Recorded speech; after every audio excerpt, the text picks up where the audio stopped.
Well, good evening, dear friends that are here with us.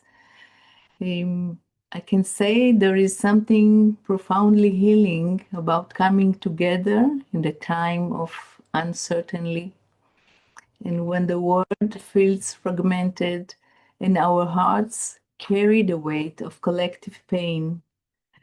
We instinctively seek each other out, not to escape reality, but to remember what it means to be truly human together. Here in Israel, where daily life often oscillated between resilience and tiredness, emotionally, physically, and spiritually, moments like this gathering become more than comforting. And they become essential, a quiet act of resistance, a reminder that we are more than our fears, more than our news, more than our survival. Tonight we turn our attention to something as simple, as sacred as breath, the breath itself. Food, nourishment, care, not only as fuel, but as a path. Food is memory, is its relationship, its culture. It's the earthly speaking to our bodies in language older than their words. It is mother's hands, ancient rhythms, and the daily miracle of transformation. From soil to seed, from seed to nutrition, from nutrition to strength and will. Elaine de Azevedo will guide us through the exploration, a journey roots in anthroposophical wisdom that sees nutrition not only as personal health, but as a social, environmental, and spiritual act. How we eat, what we choose, how we care for our bodies, for the planet, for the others, with every mindful bite.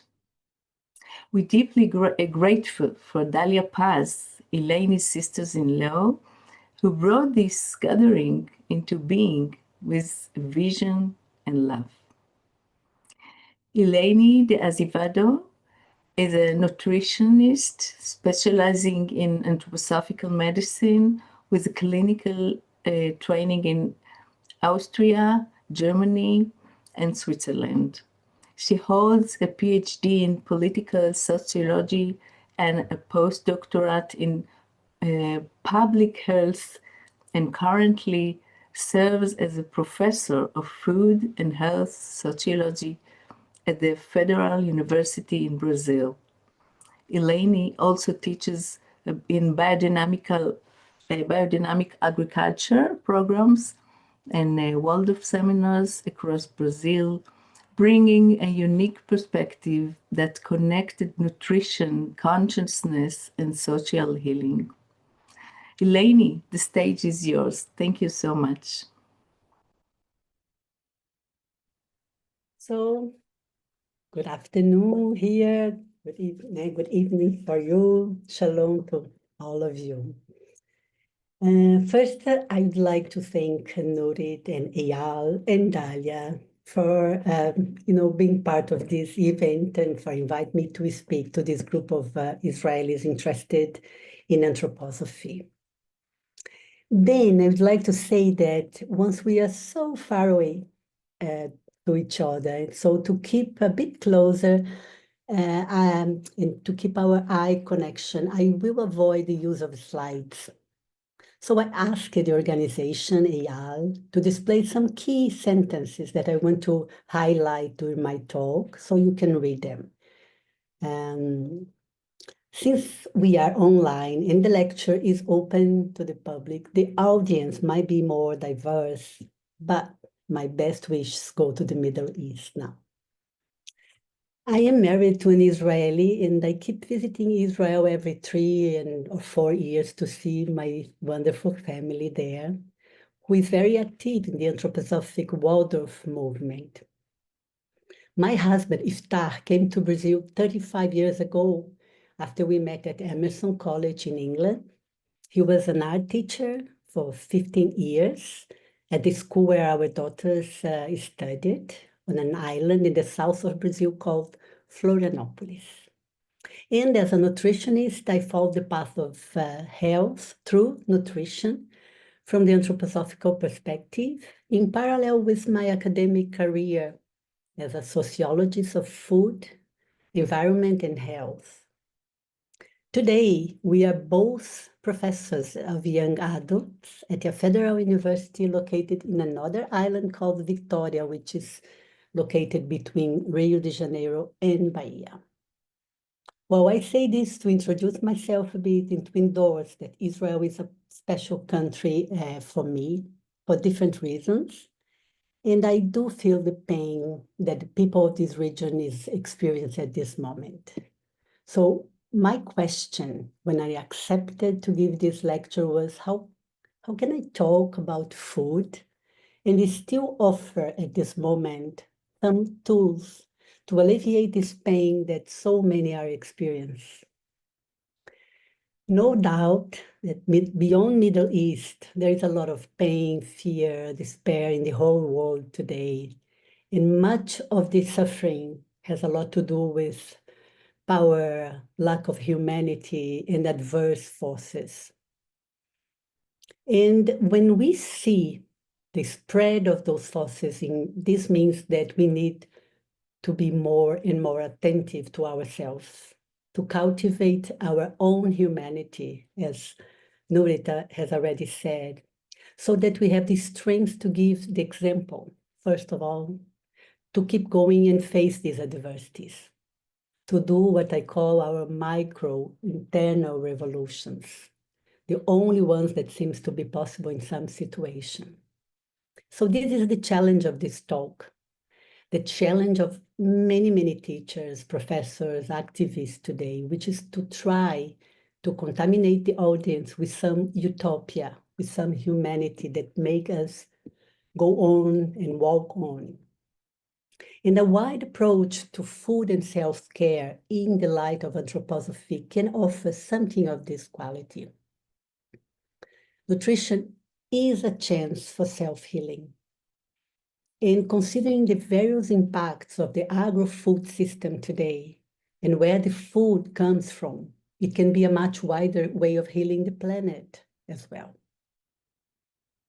So from the perspective of anthroposophy, food is not only used to restore the imbalance that our body suffers every day, using up its energy for work, physical exercise, for producing thoughts, memories, and not only to cure illness or prevent some disease by eating. Every day we do lose part of our vitality during our activities, and nutrition science still believes that only the caloric energy presented in food can help us recover this lost energy. This, I would say, materialistic science still sees the body as a machine that burns energy and needs to replenish with calories from carbohydrates, fats, and proteins present in food. And to regulate the other functions of this machine, vitamins and minerals should be provided. But this science still minimizes the importance of the origin, of the quality of these nutrients, and the role of the diet as a whole. Thus, this science believes that canned vegetables, for example, from conventional farm, would provide the same number of calories as a fresh, organic, or biodynamic vegetable, or believe that the artificial margarine is better than butter because it has no animal fat and comes from a pure grain or a vegetable, or claims that powdered milk, for example, is similar to fresh milk because both have the same calories. Steiner said something about this more than 100 years ago. Can you show the first slide, Eyal, please? Okay, so what he wanted to say is that we under the chemical approach, we realize that the food can be the same because they have the same qualities, the same constituents. You can leave this slide there because we come soon to the second one. But this subject is very complex, and this materialistic view is not entirely wrong. Steiner also said, can you put the second slide? He said, on Earth, human beings are obliged to observe things from food once they still perform earthly functions. We still perform earthly functions. Otherwise, we would have absolutely no need to eat, since we could receive everything from universal space. But since we still have to work with our physical body, we need to be sustained by eating, the grossly material sense. So in this, thanks, Eyal, we can go on with. So actually, we still need to eat, and we still have something material, physical, that needs to be nourished as well. But even in this statement, we have a problem. Let's just think about the physical body, only in terms of energy supply. Even in this simple view, we have a huge question to solve in our days, because a large part of what we eat today is produced from transgenic seeds. They are contaminated by pesticides, fertilizers, veterinary drugs, synthetic chemical additives, irradiation products, among other contaminants. These contaminants can be called xenobiotics or xenobiotics from the Latin, because xeno means strange, and bio is life. So substances that are strange to life. Among anyone who reads the labels today of processed food, we realize that we are eating less and less real food inside them. So even our physical body, first and foremost, our caloric demand, have a huge challenge, which is to recognize where nature is in these synthetic chemical substances, some of which are made from oil. Because our body can only transform nature into its own nature. We can say that the human body does not recognize the artificial and can become ill with this effort to transform non-nature into something of its own. And that actually is the concept of digestion in Anthroposophy, to transform nature in ourselves. Nature, not artificial substances. Before talking about the more subtle bodies that we also have, it seems important to remember that the caloric energy coming from nutrients can only make a body function in its most basic functions. But the fact is that not even these functions are happening in a very balanced way with this kind of food we eat, because we are increasingly getting more and more sick. Since simple insomnia, headaches, irritability, we get to higher and higher rates of autism and attention deficit disorders among children, infertility, various types of cancer, which comes earlier and earlier, Parkinson, Alzheimer's, diseases that are spreading throughout all societies and are being somehow naturalized. Sadly naturalized, making our society and our lives highly medicalized and pathological as well. We forgot we are basically nature, forgot that we reverberated and maintain our body in health conditions with food from nature.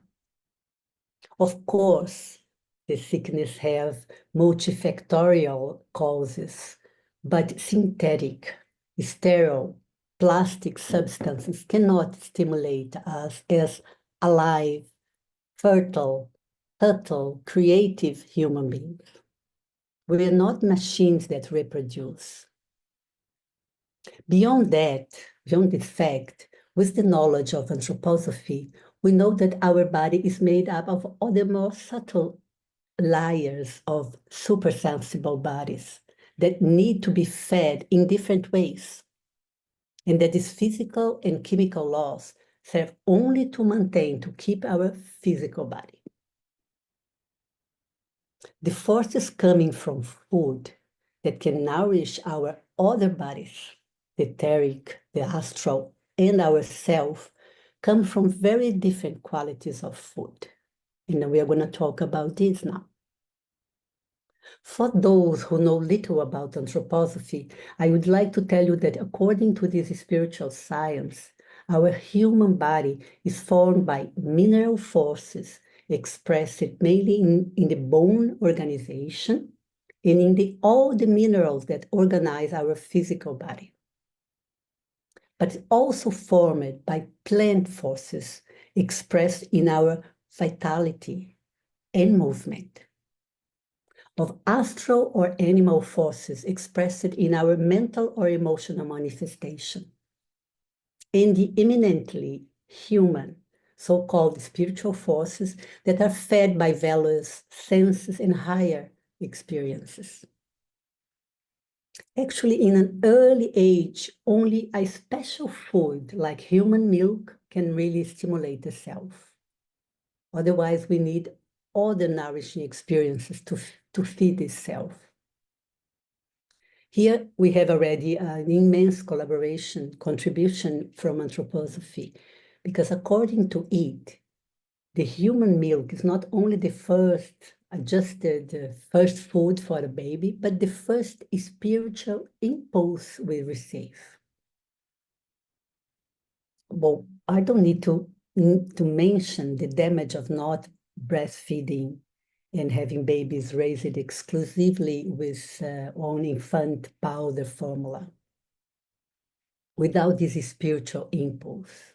But saying that, I don't want to blame mothers who could not be breastfeeding, because I know there are many reasons not to do so, and human beings are capable of regenerating, of rescuing what we have lost in some moments. Thanks God.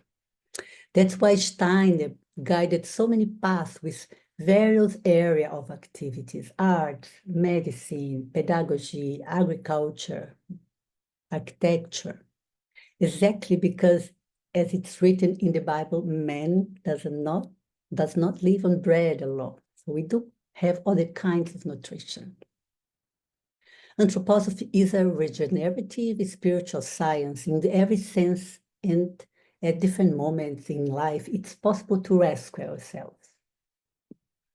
So let's go back to our different bodies and their proper food. When we ingest the minerals present in food, when we ingest vegetables or food of animal origin, or when we ingest human milk during breastfeeding, we stimulate these bodies in different ways. As I have already said, to stimulate our physical body, natural body, we need real, pure food, free from contaminants that do not come from the laboratories of the food industry, but from nature itself.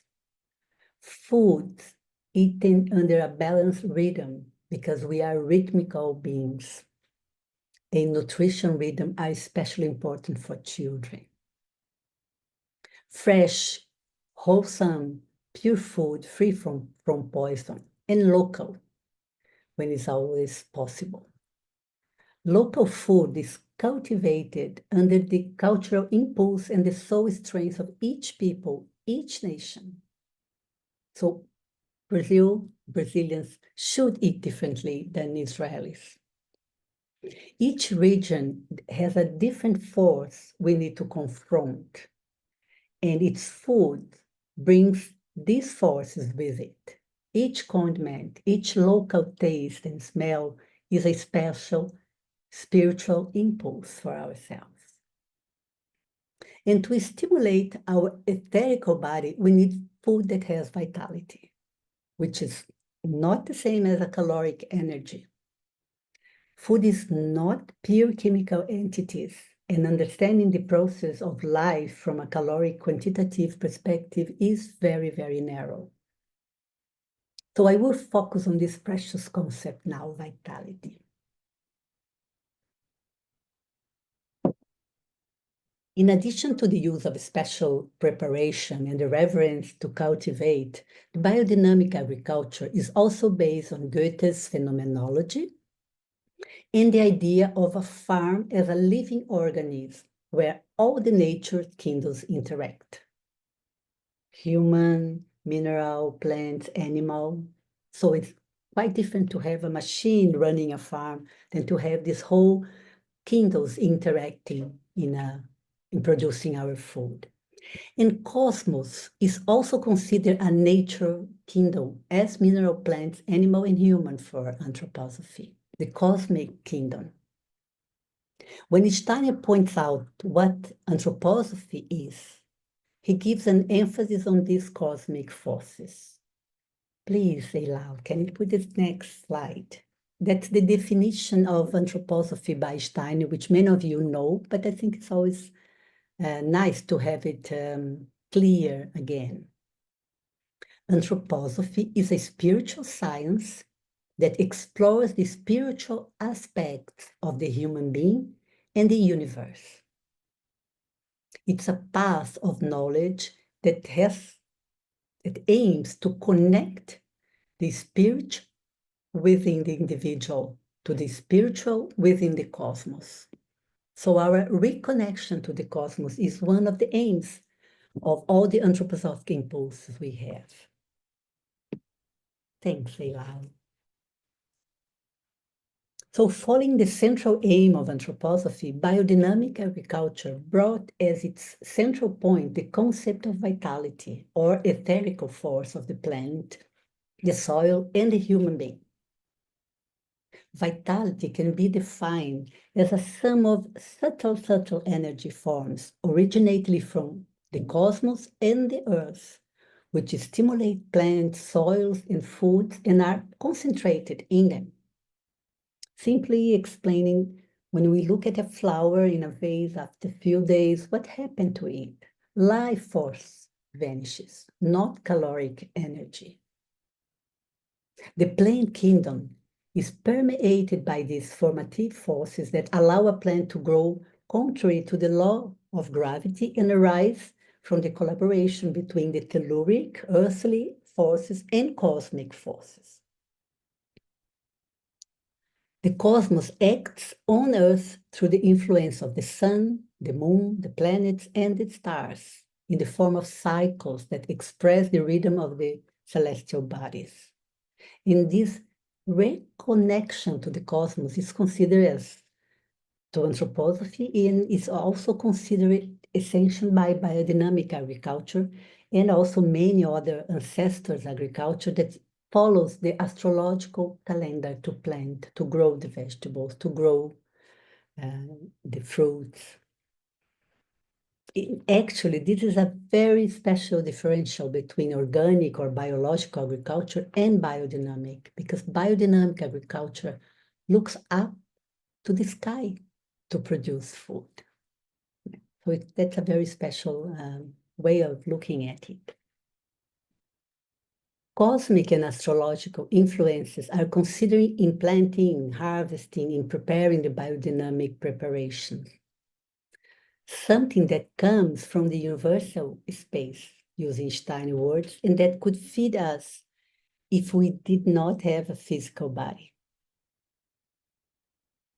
So these vital forces, they subsist in the plant for a while, not a year, not forever, and continue to act on it, even when it's separated from its vital substrate. And it is this energy that during the biodynamic agriculture course in 1924 that Rudolf Steiner highlighted as being a superior quality that stimulated human vitality. Since under normal conditions, we cannot observe direct energy from the sun. Not yet. According to this notion, human beings eat in order to receive this vitality of the cosmos through food. And if you look at a plant, it is made up of 90% aerial elements, carbon, hydrogen, oxygens, in the form of concentrated energy. Only 5% of the plant is matter, minerals, which comes from the mineral kingdom, from the soil. So if you think about that, the vegetable is something very delicate, etherical, aerial. We use silica in biodynamic preparations, which is a mineral that has the function of retaining solar energy in the soil, in the biodynamically produced food. Remember that silica is also used here in the computer chips and our watches to retain energy in the form of information. Raw fruits, vegetables, and cereals are the foods with the highest silica and vitality content. So as vitality is a differential quality on biodynamic soils and plants, the vitality of food is considered a factor, a special factor in food quality in the anthroposophic nutrition. There was a Swiss physician doctor called Mr. Berner, and he used to say that nutrients are condensed sunlight. So all the nutrients we have are condensed forms of having the sun forces inside us. From this perspective, fresh and raw foods would have greater vitality than cooked and processed food. This vitality gradually decreases from the moment that the plant is harvested until it disappears completely when the plant dies or when it's already eaten by us. In every living being, this also happened the same. Some plants retain their vitality for longer and can sprout and grow after being harvested.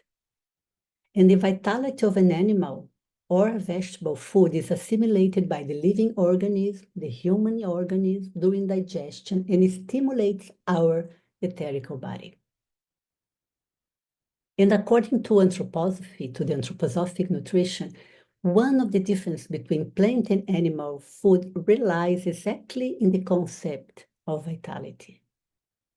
This plant kingdom offers pure vital energy, while the animal kingdom has already used part of this energy for itself, so it has less vitality. So in simple terms, vitality can be observed in fresh food that can still sprout and also in foods capable of generating life, which is, for example, a free-range organic biodynamic egg, which is a completely different than a range egg. So food industrialization processing, just as sterilization, when you say sterilization that's a sterile food, which can be clean for some people, but it also means that there's no life in it.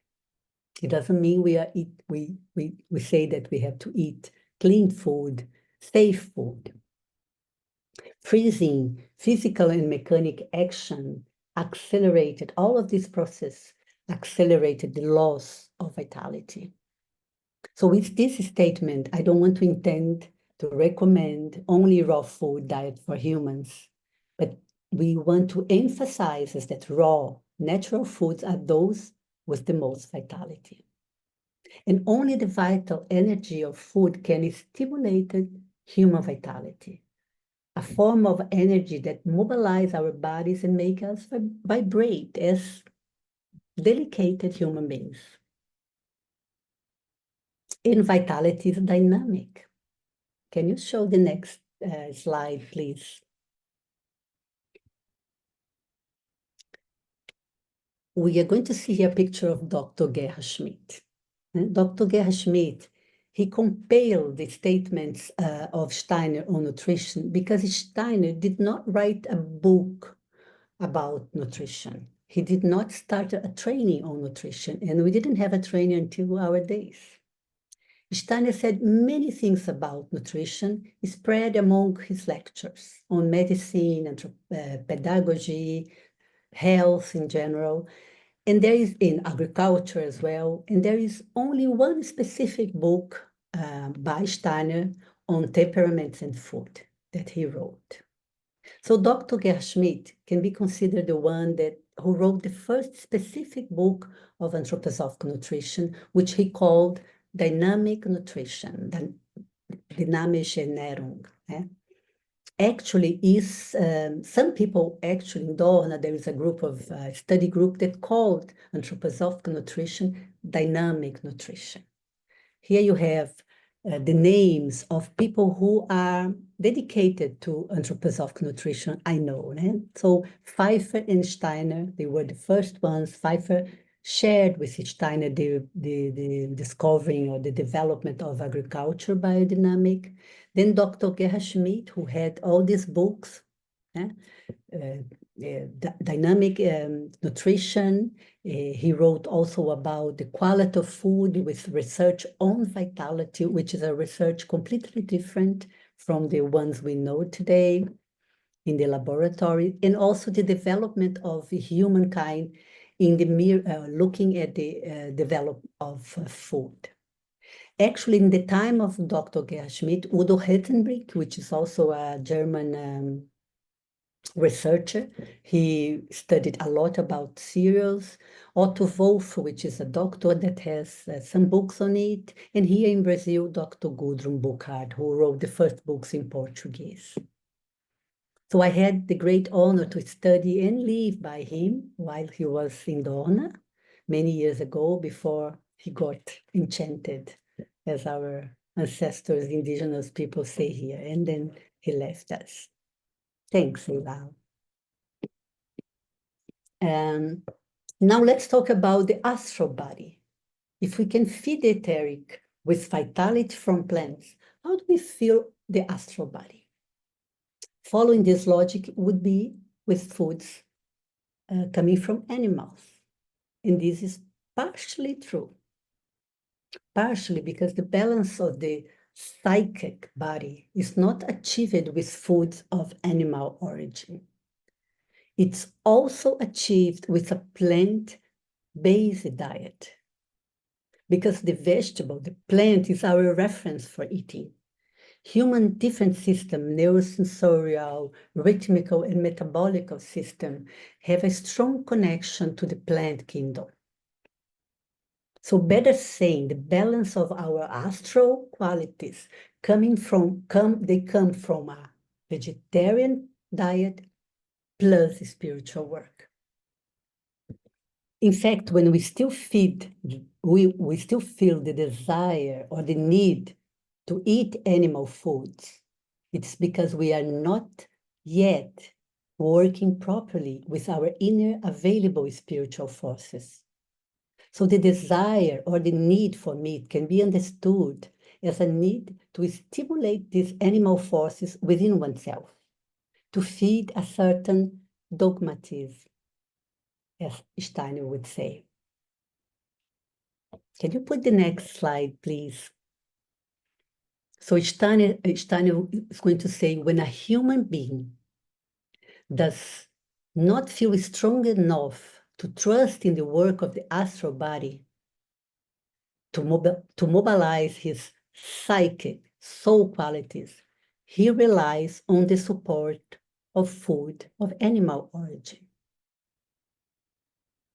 So animal protein is a help for some of us. Animal protein, animal food can help us deal with our astral. We need it. And we should reverence the animals for that, for this enormous help. And how do we honor them? Dignifying them, treating them without locking them down, no separation from the puppies, no immobility, no more suffering. Thanks, Eilal. But we can live without animal food. We can be free if we have a balanced and high-quality plant-based diet and work innately. Otherwise, we need supplements or we can get sick. So only diet, and worse, bad vegan diet based on refined wheat or food, contaminated vegetables, and sugar foods, for example, they are vegan, but they don't help a vegan in this intent. So, and I would like to add something else. The milk products can also help the transition to veganism and to work with our astral bodies. Because although milk is from animal, Steiner points out the high etherical quality of the milk, the generosity of the milk, which can be offered since the puppy is first fed, and presents the lacto-vegetarian diet as the ideal for the present human development, for a transition that might happen to veganism in humanity. So in another opportunity, we could talk more about vegetarianism, veganism, the diet of the future, according to the occult science. In other words, in order to adopt a vegetarian diet and be healthy, not to get sick or need to use artificial supplements, it is necessary to develop spiritually through active inner work and coherency. So the self needs to be present to this act. I asked if you could put the next slide, Eyal, but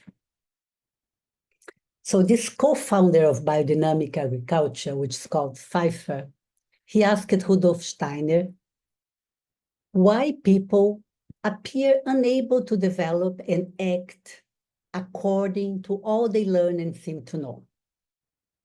So he said, why do people concerned give so little evidence of spiritual experience? Oh, sorry. How can it happen that the spiritual impulse, and especially the inner schooling, for which we are constantly providing stimulus and guidance, bear so little fruit? Why, Steiner? Why do the people concerned give so little evidence of spiritual experience in spite of all their efforts? And why, worst of all, the will for action, for the carrying out of these spiritual impulses are so weak? He was very anxious to get an answer to the question of how could we build a bridge to active participation in the carrying out of spiritual intentions without being pulled off the right path by personal ambitions, illusion, and jealousies. Because these were the negative qualities that Steiner had named as our main inner obstacles to develop spiritually. Then came the thought-provoking and surprising answer. Can you put the next one, Eyal? Just the next slide. This is a problem of nutrition, said Steiner. Nutrition, as it is today, does not supply the strength necessary for manifesting the spirit in its physical life.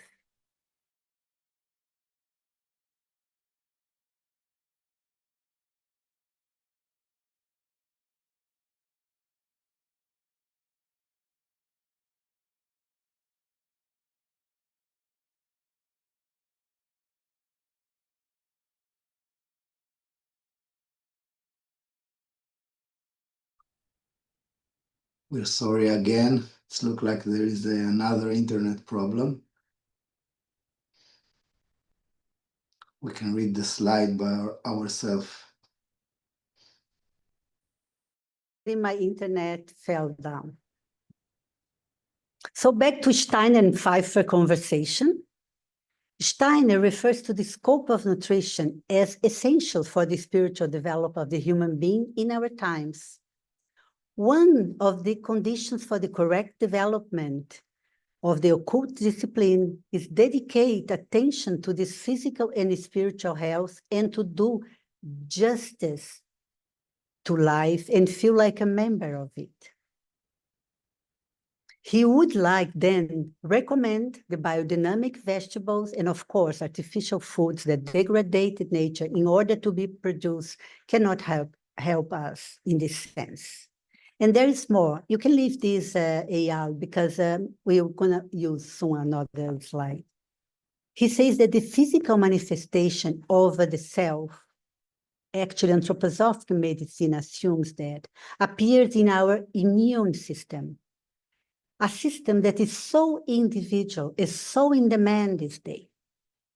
The recent pandemic has cleared how fragile our human immune system is. In anthroposophic medicine, this system has an intimate relationship with ourself, our individuality, since it is what blocks, what is strange, what is xenophobic, what is xenobiotics or xenobiotics in English. What comes from outside of us, outside this individual, is fear. Is this immunological identity, our individual immune system that promotes health and deals with what is strange to life. And this system allows us not to do what everybody does, but what is necessary to be done. To follow fundamentalistic ideas without asking why is an image of a weak immunological system, a weak self. So many examples to give in our days. In considering the contaminants we eat, it is easy to see how the immunological system is in demand today, because the system has to deal with a range of strange elements since the womb, since the maternal womb, and it still promote our health and individuality. This should make us think more about the spread of mental sickness and autoimmune disease. And again, we must remember we are not machines. We are sensible souls that need music, silence, connection, coherence, sunsets, hugs, sincere laughs, and refuges of joy. So our immunological system inside this dedicated soul is a system that needs to be built and cared for and fed based on hygienic spiritual practices, which are meaningful activities, human activities, regular rhythmical exercise and regular sleep, breathing, stress control, exposure to beauty and nature, creative work, interacting in community, all human activities. And very important, our immune system needs to be built by practicing truth. In time of lies and fake news, we need to think about the inner truth. Our self is nourished with truth, with coherence, with spiritual values, and without extremism. Where are these values? In food. These values also pass through the agri-food system. An agri-food system that degrades native forest and traditional people, that disrespects nature and animals, that removes human beings from the production process, that produce contaminated, artificial, and ultra-processed food, fake food, lying in offering real quality, cannot be offering food with truth for the human self. So there's a lack of truth in our production system and a lack of respect for all the kingdoms of nature. And I do think that much of who we are today reflects or is reflected by what we eat. I do not say that we are what we eat, because that's a false statement. So to clear this statement, can you put the next slide, please, Eyal? Steiner pointed in 1909. Thanks to food, we can organize our bodies so that it becomes an instrument increasingly suited suited to the impulse of our spiritual life. But we have to eat in a way that the sentence, "you are what you eat," does not become a reality. A free person cannot become what she eats. Human beings, they can eat in such a way as to annihilate their inner independence and become a manifestation of what they eat. But we can also aspire to be free and independent. So what we eat does not prevent us from being what we have the potential to become. They are very, very strong sentences, very nice thoughts that we are not exactly what we eat. Thanks, Eyal. So what do we need to eat to be free? Not to become what we eat. How to activate our potential to be free? Our distance from our potential to be more tolerant, to learn how to forgive, to share our humanity, and to cultivate our willpower has a lot to do with the food we put in our plates. The food that is eaten without respect, without ritual, without sharing, the food displaced from nature. It's no coincidence that the book, the Steiner book, Knowledge of the Highest World, which is the easiest book to read and the most difficult to follow, begins with the need to take care of ourselves, our body, our clothes, our food, self-care, and then after that offers meditation for spiritual development. So there are no shortcuts to a spiritual path, to a spiritual work that can help us change humanity and the suffering we go through today. We begin from the beginning, which is our self-care. So I will summarize this lecture to finish. Maybe you can put the next slide, Eyal, so people can read. What did we say here?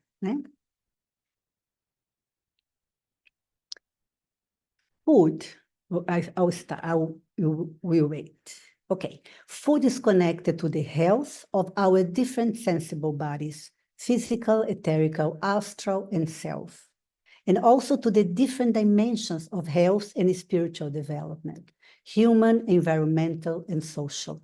When we talk about human health, we are talking about offering healthy food produced by a healthy agri-food system that respects life. Human health means physical, mental, and spiritual balance that is stimulated by the food we eat and by the agro-food system we support. In terms of environmental health, food should come from a system that preserves the planet and the future. And without a healthy environment, we all know it's impossible for us to be healthy here. And that environmental health is a very altruistic concept because it implies responsibility for others. I do not contaminate only myself, my plate. When I choose poison food, when I destroy the nature, I destroy the possibility of others to go on, for the planet to go on. I interfere in the spiritual development of the earth and all the kingdoms. So one must think about the interconnection of our acts. And in terms of social health, this concept implies dignifying the farmer and all beings involved in the act of producing food and eating. And under such broad premises of health and balance, the concept of health food today has a great challenge. Can you put the next one, Eyal? A health food today, it can be healthy for everyone and everything. Healthy for those who produce, those who eat, for the animals, for all kingdoms, and for the entire planet. Because if soya, for example, is healthy because it prevents problems of menopause or because it is full of protein, but it destroys the environment, cannot be healthy. This is a challenge to think about what is a healthy food today. And really to finish, I'd like to talk about, to say something that Bell Hooks, which is an American theorist, she says that love is not a feeling. Love is an action. When she says this, she means that actively choosing to love is not only feeling love, but also is affection, recognition, respect, commitment. To say I love you or I care for you is not enough. We have to show our care and our love. So when we feel immobilized to act, when macro politics does not respond to our desires, we do micro politics. It's our great task to develop more and more coherence, and once the world is so full of contradiction.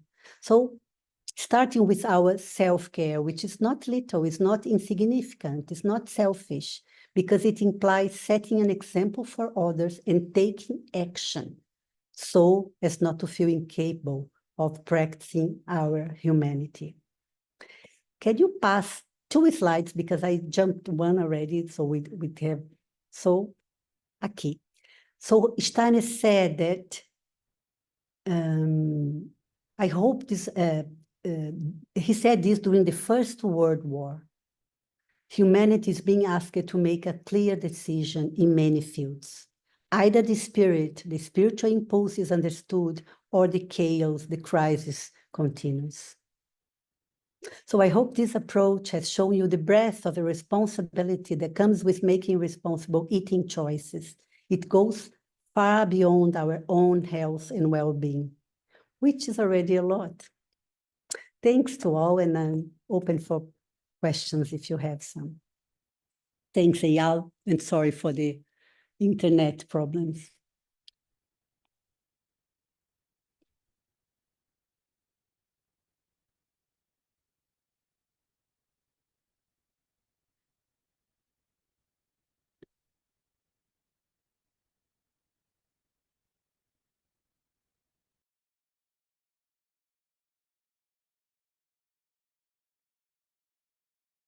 We invite you to share something or to ask something.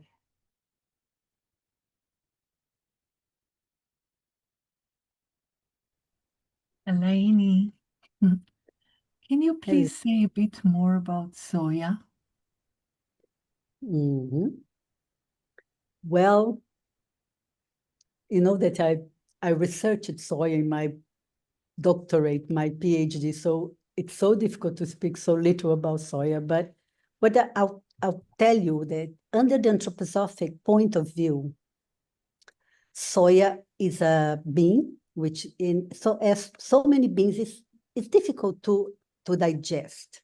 There are many, even Pythagoras, he used to say that we should not pass by a field of beans because we could interfere in our spiritual development.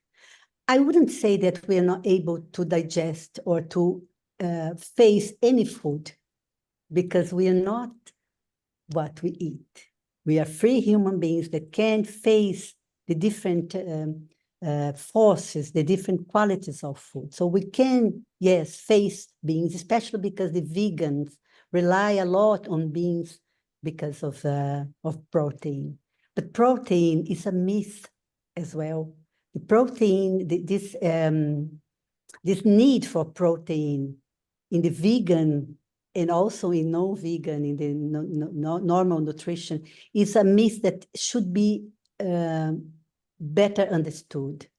Once we become vegetarian, we don't need to use the same idea of caloric and protein needs. We have to change this through spiritual work. So what I have to tell you is that we can live with less protein that is used if once we live in areas of very hot weather. We are in areas that are most of the humanity live in not cold weather. When we used to live in the South Pole, when it's a very cold place, we do need more protein as the indigenous people of this area used to eat only fish and fat. But once we live in this area of hot weather, once we don't have the activity that we used to have, so as farmers of very strong activities, we have to rethink how much protein we need. So what I have to tell you about soya, in terms of Brazil or in terms of worldly production, it is a monoculture, most of it, transgenic when it's not organic, and it causes many, many, many problems in our natural environment in Brazil. And it has a lot of problems in digestion. We have a lot of problems in digesting soya, which is not fermented, as the old ancestors, Chinese ancestors, used to eat. So we can speak a lot about soya, but it doesn't fit in the concept of a healthy food. But if you do need soya, like soya, eat it fermented. Don't eat it as a whole. And this, I don't know how you call this, soya meat, which is made out of a grain that has no oil anymore. It's not wholesome. It's just a necessity for some people that think in protein in a wrong way of understanding what is a healthy environment, a health diet, a health human being. So what I say that in the Middle East, you don't need soya. You have the chicken peas as a very special bean. Of course, we can eat once in a while, but don't rely on soya in your diet. There's no food that can cause problems unless it's eaten in great quantity and with a bad origin. I think that's what I can say.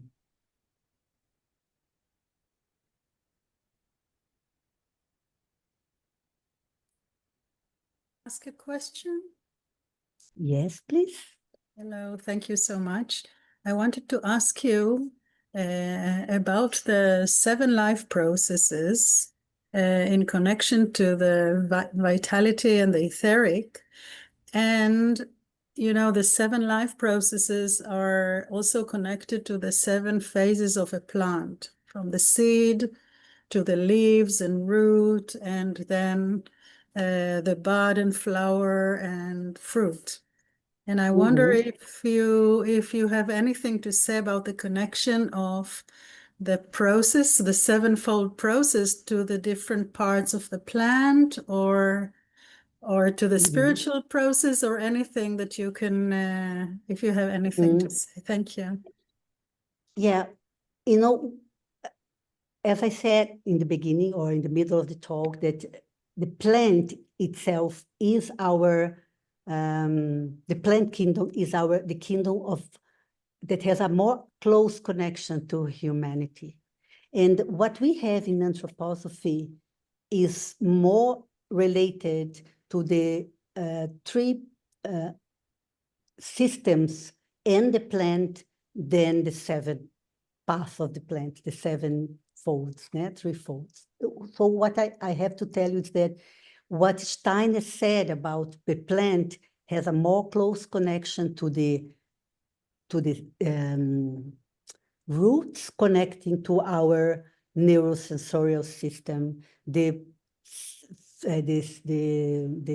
leaves connected to our rhythmical system, and the flower and the fruit connected to our metabolic and mobile system. I don't know anything about this relationship to the human. I just know, I never read. Maybe somebody can be researching something about that, but I never heard about that. What we have a lot is the differences, for example, between the different kinds of roots. We say that a child, for example, which is a very metabolic child, a very dreamy child, she would need more the opposite, the roots. But there are many differences between roots. So we have the sweet roots, you have the more salty roots. And this study of roots, we have a nutritionist here in Brazil who is very dedicated to that. The difference between the kind of leaves, the difference between the fruits is not so a simple connection, fruits and neurosensorial or metabolic and just the connection literal. No, she studies a lot about the differences of the parts of the plant. And of course, you have the seed as a connection to the whole plant. The seed is the potential of a plant to be.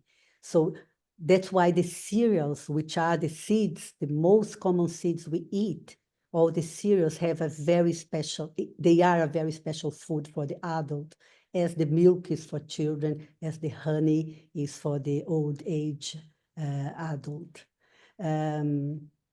But I couldn't answer your question. No, I don't know anything about this more specific.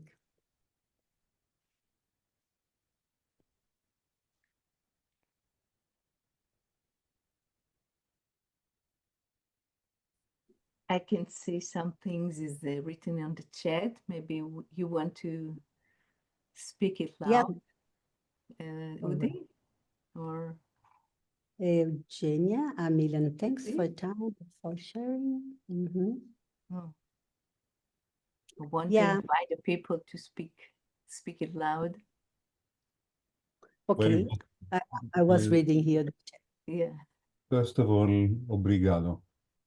It was really interesting to listen to you. My mind went further, and that is what came out as a comment, which is not worth discussing. Talking about healthy food, etc., whereas hundreds of thousands of people just nearby are starving. Well, that's a sociological question, but let's leave it open. I have another sociological question. Could you relate to the fact that the human being is the only mammal that eats and drinks milk as an adult, milk which is not even the milk of his own mother? I think it's sociologically, it's an interesting question, and I never found a profound answer to that. Would you relate to that? Yes. So thank you for your question. The first one is really, we cannot talk about hunger without talking about power, without talking about economy, politics, and lack of altruism. Yeah? So that's not really, it's difficult. Every time I speak about healthy food, especially in a country like Brazil, where we have thousands of famine people, people come to me and say, well, but you're talking about healthy food, is so elitist, and we are talking for privileged people, no doubt about.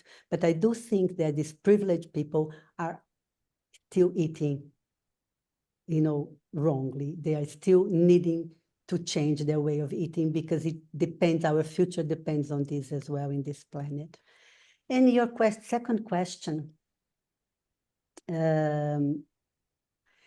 we are not like animals, right? We are not the only animal that drink milk of other species, as we are the only animals that can knee and pray, that can forgive or can make war, that can develop memories and thoughts. So I don't like very much to compare ourselves in the way we eat or in the way we live with animals. We do have an animal quality in ourselves, and when we act according to it, we normally act too much in our instinct, which is healthy. But what I'm trying to tell you is that we are the only animals that can fall in the middle of the mountains and eat each other to survive, because we are able to think about this situation, and now I can do something that I would never do in my life, but I need to survive here now, right? So we are not biological determined animals. We are cultural and spiritual beings. That's why we make different choices in eating as well. The animals do eat. The cat, if you give a milk of a cow, it will drink, but they don't drink it because normally they don't drink their own milk because they preserve their species. And of course, I have no doubt, I agree with you that the best milk for a child is the mother milk. But when you don't have milk of your own, you wouldn't let your child die. An animal would. An animal could not raise the puppy if she doesn't have the milk to offer in that moment. We are human beings and we have choices, and we can be, I don't know, from the blood, O minus O, which should eat meat but still be vegan, because we are not animals. We are free human beings and we have different choices. And milk, in this sense, which comes from a domesticated cow that should be treated well and should be first feed their puppy, for them give milk for the human beings here. It can offer us a chance for development. I have to tell you something which is very difficult for sociologists. Anthroposophy is very anthropocentric. For anthroposophy, this planet is for the human development.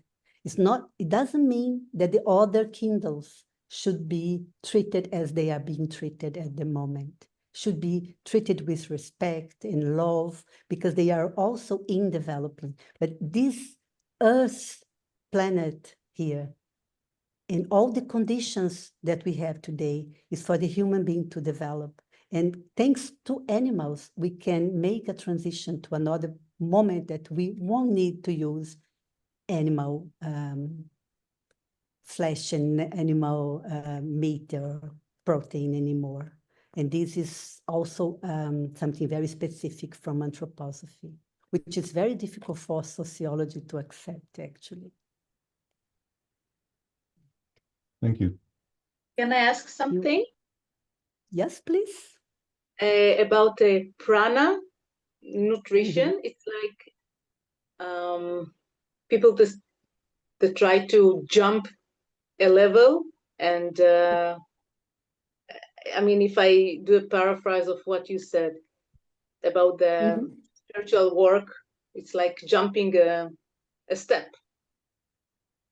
Yes, that's a very good picture, because according to anthroposophy, the sociologists don't like this term, but we are in different kinds of development. So we still have some levels to develop on Earth as a task of humanity. As humans, we still have 3 more levels of development in human beings to develop 3 more super sensible bodies. And according to anthroposophy, and according also to the old thoughts of Hinduism, many other sources that Steiner brought from the West from the East to the West when he developed anthroposophy. So Steiner really tried to give a more Western explanation for old knowledges. And so according to it, we will have a time, we will come to a time when we won't have this physical body and we will be able to be vegan. So veganism is not the right diet for our times, but there are people who already are experienced because we are not in the same level of development. And then we would be able in the next step to eat minerals, which we cannot eat at the moment. We only have salt as a very, very special food, which is a very, very spiritual food, the salt.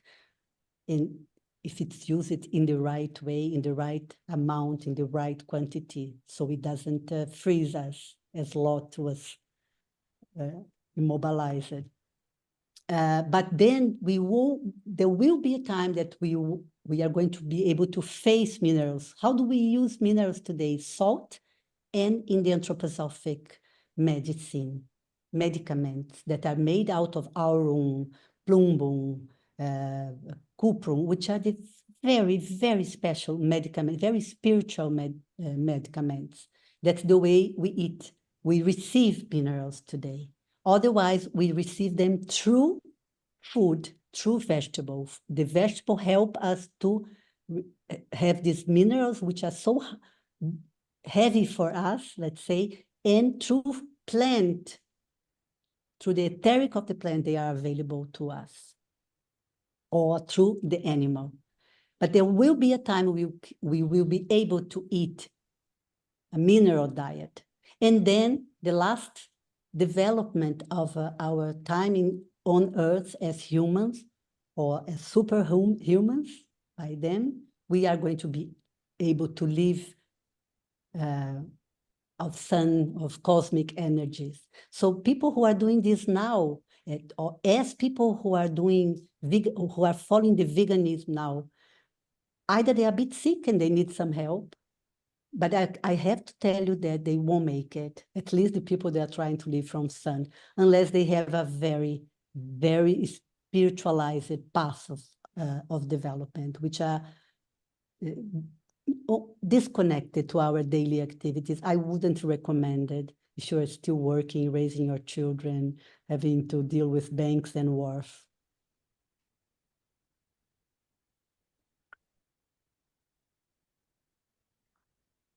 Thank you so much, Elaine. Yeah, your lecture was truly special and deeply inspiring. And you know, I've attended many talks on nutrition from an anthroposophical perspective, of course, but you managed to convey profound, meaningful, and touching insights, all within such a short time. Really, thank you so much. And wishing you all and all the participants a pleasant and peaceful night. Well, thank you very much for, for the questions and for these faces. So nice to see you here as well. And I hope we can be in contact someday.